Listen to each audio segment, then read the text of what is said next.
Hey, what's up everyone? In this video, I'll show you how to connect SendGrid to Cloudways.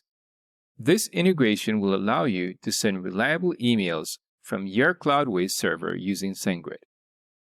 First, log into your Cloudways dashboard and go to the Server Management tab.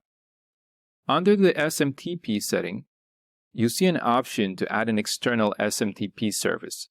This is where we'll connect SendGrid. Next, log into your SendGrid dashboard. Go to Settings. Click on API Keys. Create a new API key and make sure to copy it for the next step. Back in Cloudways, enter the following details in the SMTP settings. SMTP server, smtp.sendgrid.net. For username, use API key. For password, use your SendGrid API key.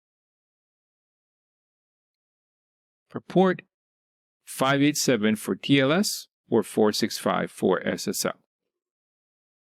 Once you've entered this information, save the settings and send a test email to confirm everything is working properly. Your Cloudways server will now send all outgoing emails through SendGrid. That's all for today. If you found this tutorial helpful, be sure to hit the subscribe button for more. If you haven't tried SendGrid, just hit the link in the description and get your free trial today.